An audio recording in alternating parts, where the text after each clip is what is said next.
Hi, I'm Mike Messier, and welcome to Short Film Showcase, where we feature the very best in New England filmmakers and actors. Up first, we have the acting reel of our first guest today. It's Erica Derickson's acting reel. Let's check it out, right here on Short Film Showcase.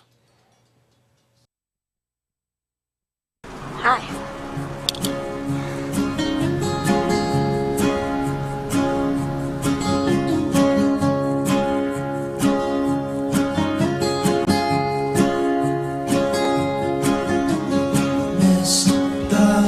Last train home.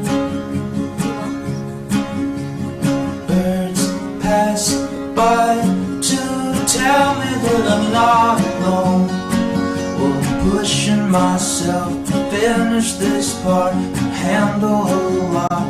One thing I miss is your eyes, your eyes, your eyes. Yes, Moses, but you really want to spend your time scolding Monica? I just wanted to relax.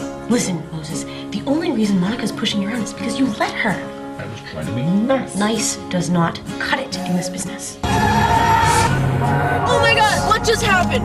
What did you do? What did you do? You hit them! No, guys, we have to go back! Stop! Today when I was finishing the laundry, I turned around and went upstairs. I looked up and there was a kid in a striped shirt at the top of the stairs, looking at me. I know what I saw. Becca.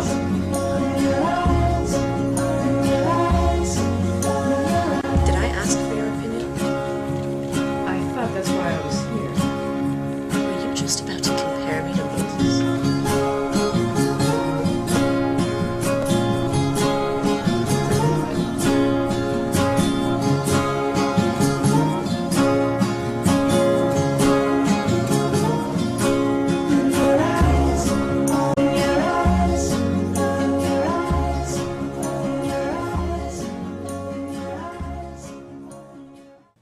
Welcome back to Short Film Showcase. You just saw the acting reel of our next guest, Erica Derickson. Erica Derickson, Hey, Mike. nice to see you. Nice to be seen by you and to see you as well.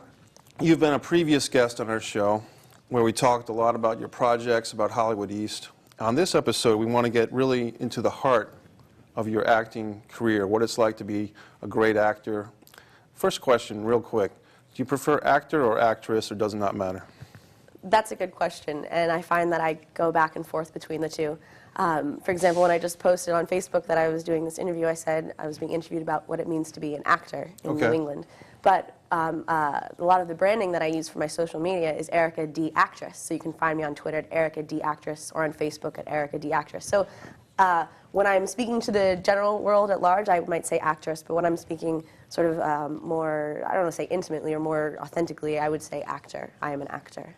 I love it. That's great. I love the way you answered that, and just both ways is fine. So today, Erica, the actor, let's do it. Sure. What do you get out of the experience of acting? What does it mean to you? For sure. For me, acting is a very natural thing that I sort of have to do as part of my own personal expression. It's sort of like I get this relief when I do it, like I'm like the same sort of relief you get when you're breathing. You know, it's just something that it just flows, it's organic, it just has to be, it has to be part of my life, it has to be part of my journey, and I think part of my current happiness with my life is that I have accepted that I've always wanted to act, and I'm really taking it seriously and letting my dream breathe. You know, so as I act, it feels like breathing, it feels like my dream is breathing. You say you've always wanted to act. Is that going back to your earliest memories? Yes. Or did that? Okay. Yes, it wasn't, the desire wasn't fully formed. All I knew that was there was something there, but I was so afraid of many things in life that I was accustomed to making more excuses than reasons why I could. So, you know, for a long time I justified not acting because I didn't act in high school. I didn't do theater, I didn't do this. I had this sort of like, I didn't do so I can't mentality about it. Sure. And then it was when I was finally in my early 20s, I'm 28 now, it was in my early 20s in New York, when I finally just couldn't take it anymore, and I took the first steps to reach out and connect, and I walked into the New York Film Academy Really, that sort of, I remember in my very early 20s, like 20, 23, 22, just before I made the decision to try something, I was watching a movie and there was a young woman in the lead role, and I just felt so angry. Okay. Because it wasn't me, and because I knew that it should be, and I just, it was like this thing inside of me was just burning and like crying out. And so finally, when I was 23, I acknowledged it and let it out. That moment in the movie theater, or watching that movie, that you had that feeling, that's like a catalyst moment for your life, or a big event, you know, something that just... And that's the power of storytelling. Yeah. And I think that's why my role is to be a storyteller, because I'm very emotional, I'm very intense, and I love to have my emotions moved, and I like to move other people's emotions, because I think that it's a truly powerful story can have a very big impact on a person's life, and if you impact enough people's lives, then you impact, you know, the rising tide. It's, as you said, what I tell my acting students is an actor is a storyteller. Yes. And as an actor, you're telling a story with the help and collaboration of the director, the writer, the makeup, everybody. That's one thing I love about filmmaking, is that it is a team game. It is a team sport, you know. I think there's a misconception that, you know, you become an actor and then it's all about you, and, you know, you're the highlight, and no, you're one integral piece in a larger whole that requires great leadership, it requires great teamwork, it requires a collaborative, cooperative spirit, yeah, that's what I love about it, and I love being a part of that, and I love lending my personal skills to that sort of mixing pot. I love working and collaborating with other artists, because, you know, you never know what you're going to get when everybody puts in their love and skills into a project. There was a quote in a book I read, I think by David Mamet, who said that when answering the question, whose movie is it, he said, everybody that worked on it. Yeah. So as you said, everybody. Yes.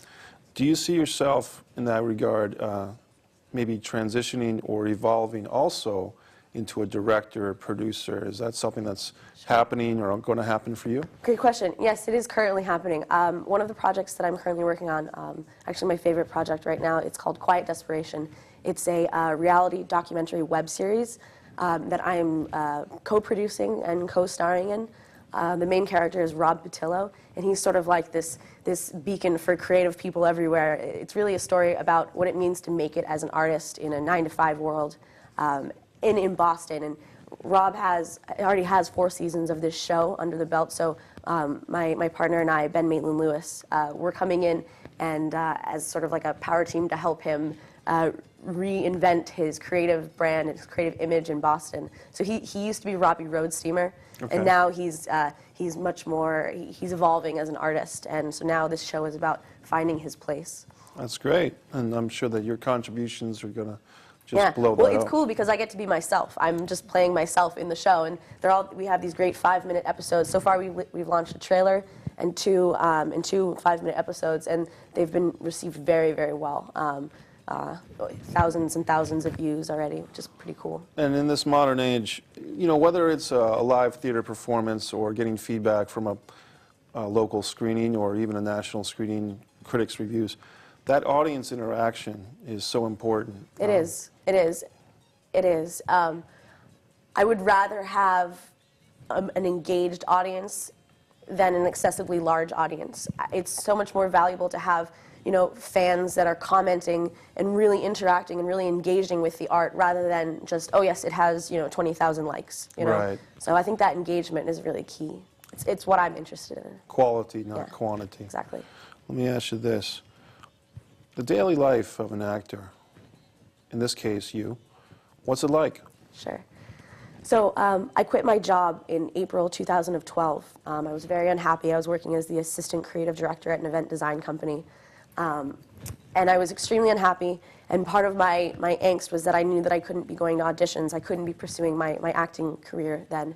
So in April, I took a huge leap of faith. I really had no idea how I was gonna survive, but it's sort of a story of learning to fly on the way down, you know. Yes.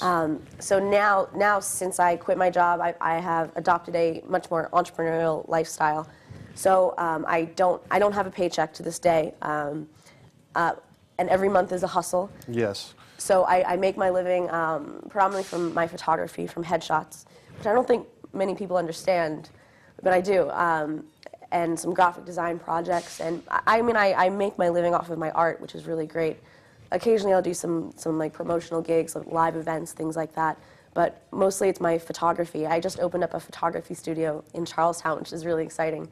What's the name of your studio? Well, the studio itself is the Boston Acting Studio because we also hold classes out of there. But for a photography studio, I don't have a name for it. It's just, you know, my website is Erica's Eye Photography, or ericaseye.com. And so it is part of what we call Foundry 24, which is sort of the name of these collective working space that we have in Charlestown in this old foundry building. Right. It's a cool building from like the 1850s, and essentially we just have a handful of companies run by young go-getting, I suppose you can say, entrepreneurs like myself, just making it happen, and you know, no bosses, no paychecks, just, you know, hustling. We'd be hustling. And at that same location, if I'm not mistaken, you're engaged in taking a class with Richard C. Bailey. So the photography studio doubles as an acting studio as well, which is why we called it the Boston Acting Studio. And in that space, my partner Richard C. Bailey, he's leading the New England Actors Workshop. He trained at the Playhouse West in LA, known as, you know, one of the most renowned Meisner training schools in the United States, which is pretty cool. So he brings an amazing wealth of wisdom and experience from LA, where he experienced a culture of conservatory-style training, which what that means is, if you think of a musician, to become a musician, like a classically trained musician, you have to practice and study and you know, and be mentored for hours and hours and hours and hours. I mean, for example, my boyfriend Ben, he's an excellent drummer. He went to Berklee College of Music on a drumming scholarship because he's so good. His teacher didn't let him even touch a set of drums for a year and a half. He only had to use the little pads to get the form right. And that's exactly the mentality of this kind of training that we offer at the New England Actors Workshop. It's that starting with the fundamentals, the basics, like really just, right now in class, for example, we're working on exercises just in listening. Nice. How to truly like be present and listen to another person. Because that's truly like the basic, most foundational building blocks of an actor. Because to act is not just to memorize some words and repeat them in the correct order. That's not. Acting is so much more profound. And if you don't treat it profoundly, then you can never truly deliver something profound. You'll give Exactly. So I'm really excited about the training we're doing. It's ongoing. We're about to wrap up the first level 1 class, and then we're moving on to an intermediate 12-week class. And what's also great is just the people that are in the class. We're all bonding and just creating this environment where it's really conducive for growth and expression and just like a safe place to learn and grow together. Nice. So. Tell me about that book you recommended to me. Yeah. So I would say that I've always been very interested in personal growth stuff. I've always been reading. I'm always listening to tapes, and you know, I've gone to so many workshops and lectures, and I love expanding myself and my mind. On that journey, I acquired a book co-written by Bob Berg and David Mann called The Go-Giver. And in this book, it talks about these stratospheric laws, or laws of stratospheric success. And what the book did propose to me that none of the other material that I really, immersed myself in did, was that it said that to become successful, to reach greater success, you have to give value to more people. Okay. So I started asking myself, how can I, given who I am, where I am, you know, living in Malden, you know, how can I possibly give value to more people? And then I sort of mulled over the question for a while, and then a few weeks later, I started, and this was in September of 2012, September 10th, I started the Hollywood East Actors Group. Yes. Within 10 days, we had 1,000 members. I believe that I came on your show the first time maybe like two or 3 weeks after the group started, which is nice. Here we are, you know, about a year and a half later. And so with that seed of a question of how can I create more value for more people, if this is how I'm to rise, right, planted in Hollywood East Actors Group came about. And over the next year and a half, I mean, it was a very interesting experiment in community building. I mean, it is to this day. it was meant to be a space that's different than all the other. There are many groups. And this is a Facebook. It's a Facebook-based group, yes. Yeah. There are many Facebook-based groups for actors and for the scene in New England. But my intention with this one, I wanted it to be different. I wanted it to be a space of giving value. So when people started just posting their posters and their pictures and asking for likes and Kickstarter things, I said, I just stopped. I said, stop. Please, everyone, before you post about your projects or ask for something, please just introduce yourselves, like share yourself. And that worked with great effect because it just took off, and it's a very popular and sort of influential group now on the scene, which is really exciting. I check it every day. Yeah, hey, you're there, hey, so do I. It's funny, like asking what life was like before Hollywood East Actors Group is sort of similarly surreal as if you were to ask what was life like before having a cell phone. In a way. Or chocolate or something. Or chocolate, exactly. Let me ask you this. What motivates you to keep going? Things like Hollywood East, the community. And just as an aside, I went to your Hollywood East party and had a great time, and people were coming up to me and the old handshake and slap on the back, and that was really nice. Kiss on the cheek from a few, but not too many. And what motivates you to keep going, Erica, even when things get tough? Things get really tough. Things get really, really tough, and I've cried a lot of tears. Being an actor is not an easy journey, and it's not for the faint of heart. The darkness you have to go through is just immense, and it's deep, and it's very challenging, and there's so much uncertainty. I mean, when I first quit my job, I mean, it was so tough, man. I was so scared, but really the biggest thing that's kept me moving has been my relationship with my boyfriend, Ben Maitland-Lewis. He was the first one who ever taught me the make it happen philosophy. Okay. I'm always saying make it happen, make it happen. Now it's like, make it happen Monday. It started with Ben Maitland-Lewis. He is the originator of make it happen philosophy. Which is another Facebook, Twitter, both Twitter and Facebook, or just Facebook? No, there's no Facebook.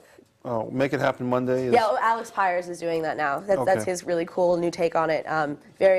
He's generating a lot of energy and enthusiasm, so that's really cool to see. But it's been my relationship with Ben. He's taught me a lot about what it means to be an entrepreneur. I mean, he has several businesses himself, runs some startup businesses out of Foundry 24. A press kit, which is a mobile portfolio solution for actors and creators, musicians. I have a press kit. I love it. People can find me easily at presskit2erica, presskit.to/. Anyways, and I'll never forget when we first started dating. I told him, I was like, Ben, I have no idea how I'm going to pay rent this month. Yeah. And he said, that's okay. Me either. It's okay. And I remember just being like, what? Like, it's okay not to know? It's okay to be, like, it's okay not to have the answers? And it was really just being lifted up by good people doing good things. I exposed myself. I eventually got a desk at Foundry 24, and I started just, getting up and going to the office every day, having some routine. And I think that the routine really helps, keep moving you forward. It gets really scary sometimes, and that's why it really is those relationships, and then just having like a good, healthy, structured place to like go and work and like be productive. I think that's really important, and just feeding yourself good, positive information, reading, focusing on that which empowers you. You're a big Napoleon Hill, and is it Jim Rohn? Yeah. Oh yeah, I love Jim Rohn. Jim Rohn. I think he's from Jim Rohn. I believe I adopted the metaphor of to have a farmer mentality. Here's to answer your question: the farmer goes out into the field every day, and they plant and they cultivate, and even when the earth is barren and there is nothing to eat, they still come back and they still labor, because it's the faith that spring is coming that justifies the labor. And I'm the same way. As an actor, there's so much faith required in what we do, showing up, getting rejected constantly, spending time, money, energy, going places, and just, sometimes just feeling so dejected and so lost, and just so much has been wasted. But it's that faith. It's that faith that the best is yet to come, that the harvest is coming. Just keep working, keep toiling. What's that quote? The true reward of labor is only fully released once you refuse to give up. And Don't quit before the miracle happens. Yeah, yeah. Don't quit 3 feet from gold, man. Right. You know, they had those miners who were digging and they quit, and then it turns out they were like 3 feet away from the gold. And someone else swooped in and got the gold. Yeah. But we've run out of time, but I want to thank you so much. We're going to have you on for a third time really soon because so much wealth of information. And Lots to talk about. I do want to congratulate you real quick. You're winning an award, Imagine Magazine Shooting Star Award. Do I have that right? Yes. By Carol Patton. So I just want to congratulate you on that. Let's knuckle on it. Okay, very good. Actually, you want to know something cool? This 4-year-old taught me this. So go in for knuckles, go like this, explode, and then come back. A high five? Yeah. Nice. Very good. 4-year-old taught me that. Thank you, Erica. You're welcome, Mike. That was our interview with Erica Derickson right here on Short Film Showcase. Right now, we want to take a look at another piece. It's Jarrett Blinkhorn's Lovers. It's a short film right here on the Short Film Showcase. Jarrett Blinkhorn's Lovers. We'll see you right after the film.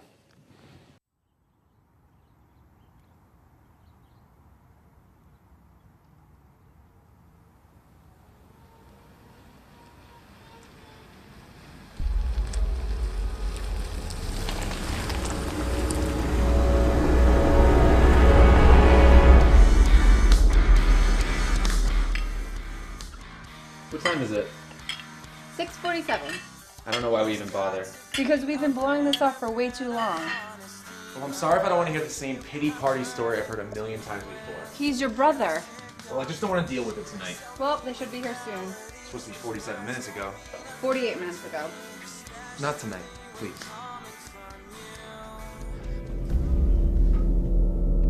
I don't know if I can do this. Don't worry, you'll do fine. I don't know. Can't we just do it another night? What, you want to back out? No. No, I just don't know if tonight's the night. We've planned this for some time now. You know tonight's the night. You're right. Yeah? Yeah. Hey, do you mind? Sorry. So which one of his girlfriends I have the pleasure of seeing tonight? Sarah. Really? Yep. He knows how to pick them. Can you please just be nice to her, no matter how weird she is? Yeah, as long as he doesn't pull the same shit he did last time. And can you not mention that around him either? Is there anything I can say?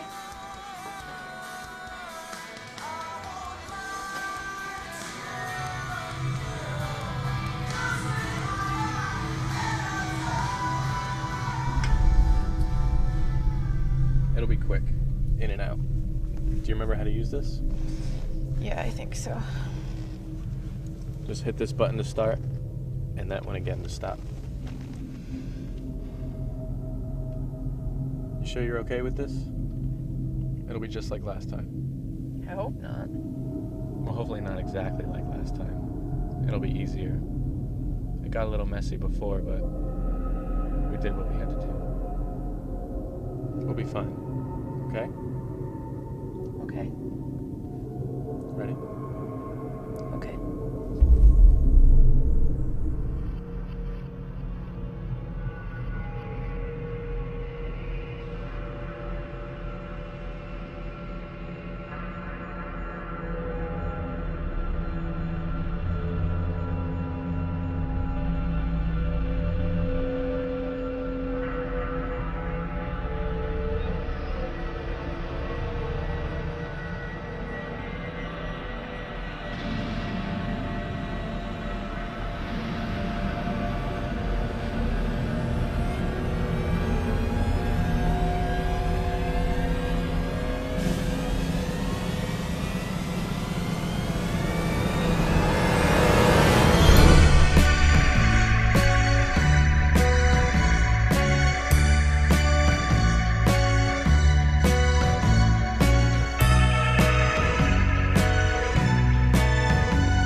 Welcome back to Short Film Showcase. We just saw a great short film titled Lovers by Jarrett Blinkhorn. Right now we have a very special guest, but first we want to see his acting reel. This is Tom Paolino's acting reel right here on the Short Film Showcase.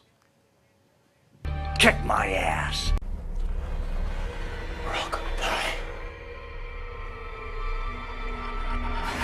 die. Come on, you could be throwing away a treasure. You watch too much TV. It always ends up being junk. Yeah? All right, well, have a good day.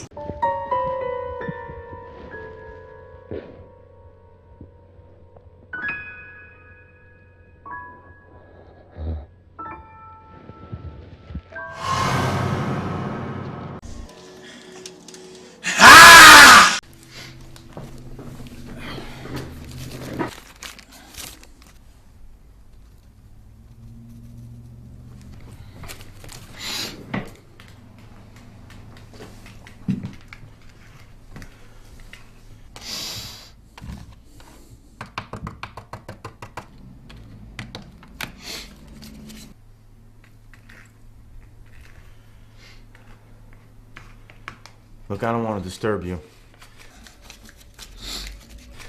But I know how you get when you get busy and then get interrupted. So I thought I'd try to get you before you get started. Yeah, man, I'm all ready to go. I don't want to lose this buzz. You know, if you could say it quick before I get going. Well, you got something to say? We need to talk. Yeah? Yeah, can I wait for these 30 pages? Yeah, I can't lose this idea. If I were to wait to talk to you after you write 30 pages, you're going to be in no condition to talk. And more importantly, you're not going to be able to hear what I have to say. And that is what I need from you right now. So focus. You got me? I need you to listen for once in your life and to actually hear what I'm trying to tell you. Because that is something you never seem to have learned how to do. You never listen to people when they're trying to help you. Please, listen to me now. Because number one, this is important to me. And number two, I'm saying this because I care for you, and that is why this is so important. This is an intervention. Dude, shut the f*** up. I'm sorry. Shutting the f*** up now. I want to help you. You understand me? I'm your friend. I'm your best friend, am I not? Yeah, of course you are, man. All right, then. Now, will you listen? Yeah, just make it fast, man. I got pages to type. This shit, man. This shit has got to stop. Do you agree? Do you see that? Because I see it. You've been going just a little bit too far, you know? What? I mean, seriously, you're serious? This is really the conversation we're having right now? Is that what this has all been about? These last few weeks where, you know, all the tension, you're not talking to me, you're not wanting to chill out with me anymore? I don't want to be around you when you're on this shit. It's not Jay, man. Janice. Oh, come on, man! You know that this... Yeah, you know me better than this. You know I only do this shit when I'm writing. Yeah, that used to be the case. But be serious for a minute here. Let's face it. You write all the time. Are you doing this shit because you're writing and it helps? Or are you writing because you're doing the shit?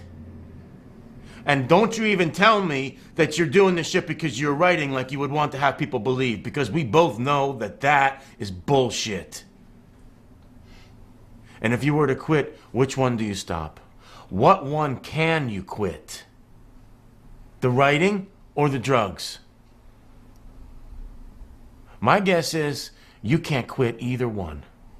So therefore, you are in a self-destructive cycle. Are you through now? No, I'm not through now. Easy, dude. Take it easy, man. Don't get all worked up, bro. Bro, You're starting to show. Starting to show? What does that mean? Show. The signs. You're not as good at hiding it as you think.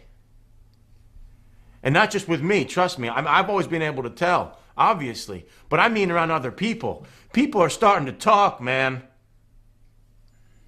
You can only hold this for so long inside. Because now you're a mess. I mean, look at yourself. You actually allow yourself to go out in public like that, like you are right now. What kind of public image is that for a well-known best-selling novelist? You know, it's just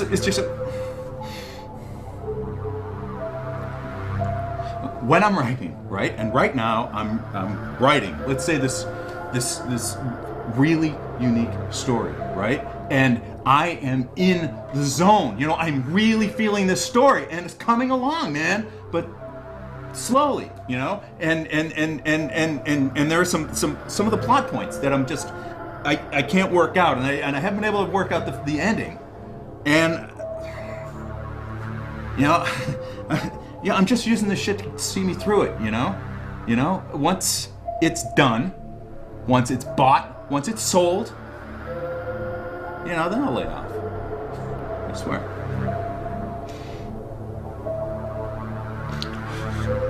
I've heard that before, man.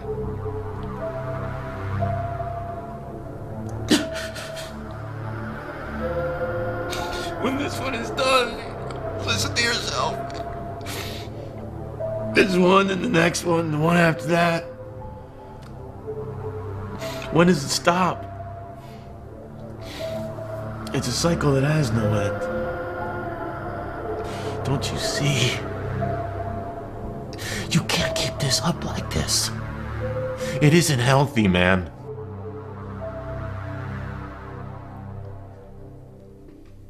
Don't you presume to tell me what's right or not right for me. If not me, then who? Who else is gonna tell you these things? You don't have anybody else. Well, save for your drug dealer and your book publisher. Certainly they'll know what's good for you. One of them wants you to sell books so you can make him money. Well, actually, they both are using you to make money. They care about you? Is that what you're trying to tell me? Who's delusional now? They all want to make money off of you. That's what this society has come down to. And can you really blame them? It's human nature. Welcome back to Short Film Showcase. We just enjoyed the acting reel of our next guest. Tom Paolino. Mike. Nice to see you here. Good to see you. Now, people in the area might know that we've been good friends for 7 or 8 years. I've been privy to your acting experiences, going for some very big parts, being cast in very big parts. Recently, you and I had an experience with Larry Moss, the esteemed acting coach. Before we go any further, tell us about your experience with Larry Moss. Great experience. Yeah. Yeah, Larry Moss is a hero, and when I met him, I became very emotional, and he was just great with me, you know.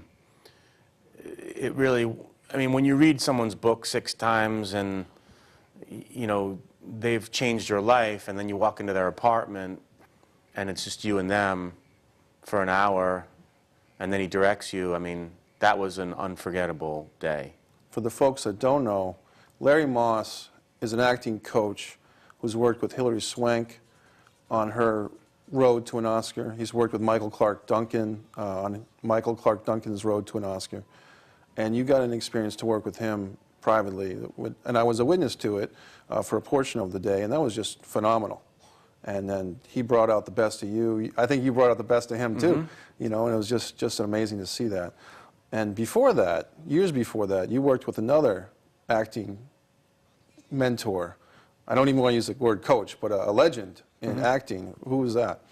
You're talking about Sanford Meisner. Oh, yes, yes. And, yeah, Sanford Meisner was part of the group theater. Elia Kazan, the guy that directed On the Waterfront, I mean, it doesn't get any better than the group theater, and they are at the very heart and soul of American drama. Yes. So to be connected to that, I mean, I get chills even just talking about it. To be connected to that history and that tradition and those rich roots is awesome. Yes. And that was in the West Coast, on the West Coast, is that right? Mm-hmm. Yeah. Yeah. Yeah. You know, to tell you the truth, it happened very by accident, and I found myself in his class, and I just knew right then and there that this was an opportunity of a lifetime, and I threw myself into it. They suggested that we rehearse 2 hours between each class, and I always made sure that I did that, and that was really the beginning of work habits as an actor. I was an athlete. I played hockey, and so I was used to disciplining myself to get stuff done and be consistent that way, and you know, it paid dividends when I got to Sandy's class. I think, just as an aside, today's young actors, including myself, have trouble focusing sometimes. We know, we read the books, we get the theory, we maybe take classes, but as you said, you have this discipline almost to a mastery level, because I've seen you with your notes, when you take notes for your roles, and it's just extensive. I mean, you really go in there. Mm-hmm. Yeah.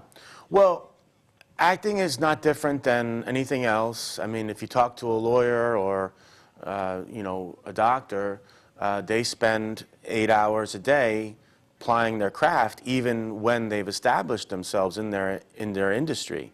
And acting is no different. I mean, it's no different at all. And if you want to succeed, you've got to work that hard. And so that's really what I've learned. I mean, Anthony Hopkins reads each script out loud 250 times before he does a movie. You know, I mean, think about it. It reframes everything, you know, and gives, I think, a realistic sense of the price that needs to be paid if you're going to work and work consistently. It's not all about fun and games. It's about work, and that's what you do. You work, and in addition to, you do promote yourself, which is part of the business as well. Mm-hmm. So it's a round, both sides, both elements. Yeah. Yeah.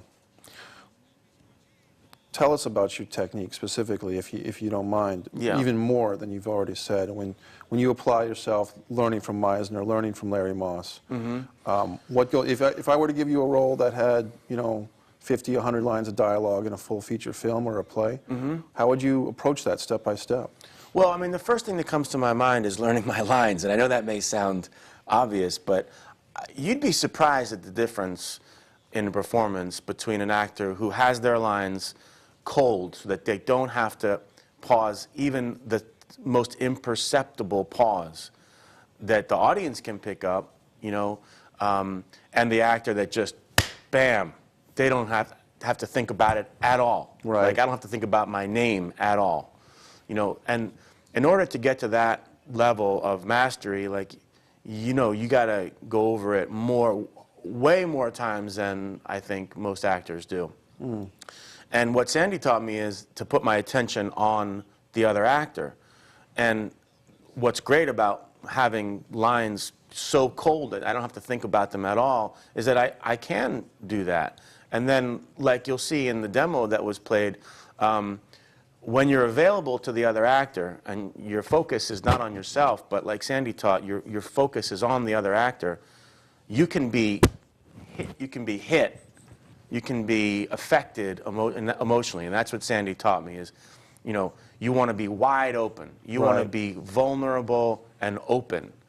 And that means removing obstacles. So when I get a script, from the first moment I get it, I'm removing obstacles. Okay. I'm also establishing obstacles. You know, What do I want? What's in the way? What is the obstacle? And how am I going to go around getting it? This is the famous acting triad of, objective, obstacle, and intention. Okay. And what makes acting fun is, exploring the choice. So I want something from you, and, you don't want me to have it. How am I going to maneuver around that? And that's what's fun about acting, is like when I did Self-Storage, when I had the scene with Eric Roberts. He was playing a character who had, the phrase that I used was ice in his veins. He has ice in his veins. And I was playing a mailman, and my job was to make him smile. Right. He's one of those guys that does not smile. He will not smile, no matter what, And so that was what I was exploring when I got to the set, is how am I gonna make him smile even though he doesn't want to? Right. And that's the fun. It can't all just be work, Mike. If it's all work, it's not what it can be. If it's work and if it's fun, then it can be the highest level. Speaking of the highest level, a lot of folks out there are either not in the union or thinking about it, and that's kind of an interesting topic in New England. And you're at a point in your career where the union, Screen Actors Guild, AFTRA, has been good to you because you're getting some great roles. And without going into too much, what are your thoughts on the union and working union? Well, I think it happens when it's supposed to. If you're in New England, it's best to be non-union, I think, because most of the union films are on the ULB contract, the ultra low budget contract, which uses union and non-union actors. So if you're non-union, you can still be in a ULB SAG movie. Right. ULB is a contract that SAG uses for films under $200,000. Uses union and non-union actors. And you're available to all the non-union work, which, as you know, most of the work here is non-union work. Right. So I think as far as agents are concerned and things like, there's a lot of misnomers. I mean, I got a terrific agent in New York City, and I was non-union. If they see that you can make them money, they'll take on a non-union actor. It's not about that for an agent at all. And it's not about that for a production company. When I did Nash Bridges, a TV show back in 1996, I was non-union. They paid for me to get into the union. I paid my initiation dues, but they made it happen. So I think it really is more of a regional choice. Once you're in Los Angeles, assuming you have some demo reel footage and some craft going, if you get a chance to be in the union, I would say go for it. Yes. Because the work that earns a living wage is typically union work. Yes. It's a regional choice. It's also an individual choice. And it is a running debate in New England, which I just want to touch on a little bit. But now, going back to you and your process and your choices, as an actor, do you feel drawn to a certain type of character, or do you prefer to reach out to different types of individual characters? Yeah. Well, I'll answer that with my powerful why statement, which I was sharing yesterday online. For me, being an actor is a spiritual purpose that I have. And my dream, my why statement is that when people see my career and my lifestyle, they'll say, geez, there's proof. There's proof that it can be done. If he can do it, then I can do it. Right. So whatever part is going to move that, mission forward is the one that I want to do. I love playing bad guys because they're more fun than playing good guys. But I'll play, anything that will move my purpose forward. That's really what I'm after.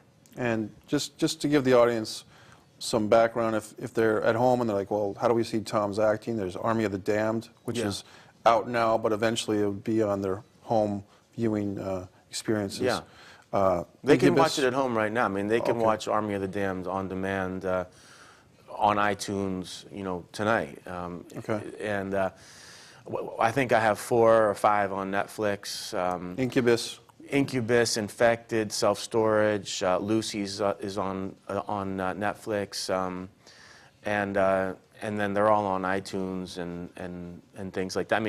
Chad, Chad all of Verdi. Chad's, yeah. A Bet's a Bet will be out soon. Chad Verdi from Woodhaven. We've made 6 films so far, and they're all available, except for A Bet's a Bet, which will be out soon. They're readily available for people to see your work at home, which is Yeah. great. And what kind of leads me into that world is you've acted with some real heavy hitters and held your own, if not more than your own. I've seen it with Robert Englund from, everyone knows him from Nightmare on Elm Street, and I believe he was on the V miniseries way back when. Mm-hmm. And so you had some really powerful moments on screen with a guy like Robert Englund. Just as information, what was that like? I mean, this is going to sound kind of funny, but I mean, I knew he was in Nightmare on Elm Street, but I didn't really know what a famous person he was until after the movie was over. I mean, I was out of the game totally for 10 years. I went and got a master's degree. I was a counselor and a therapist. And, you know, I'm an introvert by nature, so I spent a lot of time recharging my batteries, like, you know, in my apartment. I mean, I've seen movies, and obviously I go to the theater and stuff, but there are a lot of things I haven't seen, and one of them was all the Nightmare on Elm Streets. I mean, I saw the first one. Right. And that, I think, did serve me to a certain degree because to me, he was another actor, and we were doing a scene, you know, and how was I going to get what I wanted in the scene, you know? And strictly work on the process and the moment and not worry about all that other stuff. Yeah, I think so. I mean, the minute you start, you know, trying to be something or somebody, You're a colleague, you're not a fan. When you're on set, you're working with them, you're a collaborator. And he was great. I mean, he made it. He would sit at lunch with us and tell stories. Like, he was very down to earth, and that always helps. But truthfully, you know, no matter what he did, I was there to do a job, and I was prepared, and I was going to get it done. You know. Speaking of acting stories, one of your stories that you've told me once or twice is that Sanford Meisner cane story. What is that? Can you share that with us? Yeah. Sandy wanted me to have a gift, and he gave me his cane, and I still have it at home. It always touches me, you know, that I have a gift from Sandy Meisner in my house. He needed my help, and I helped him, and he wanted to give me something. It was great. When we experienced the Larry Moss experience, and there was a little thing where a little chip happened in the wall or something, Larry Moss said, that shows that an actor was here. Yeah. You know, so you got a lot of great stories. We have to have you on another time to tell more stories about acting. But I do want to ask you a few more questions in the time. Yeah. Like we asked our previous guests, when things get tough, which they do for all actors, whether it's looking for work, whether it's a challenging role, what motivates you, Tom? Well, I mean, you know, what motivates me, I think, is the moments that I've had where I couldn't sleep, you know. There was plenty of moments, the past 4 years especially, where I came home from working on the set and I felt too alive to go to sleep. Right. You know, and what's better than that, you know? Like, I had realized my potential, you know. I had the full experience of being alive, and once you touch that, like, that's it. You know, you're hooked. Like, you're hooked. Yeah, the electricity, whether it's from a live audience doing a play, or whether you get to see yourself in a film, and then the audience in the theater, or you know, the people react, and you touch people one way or another. You're getting into their system a little bit.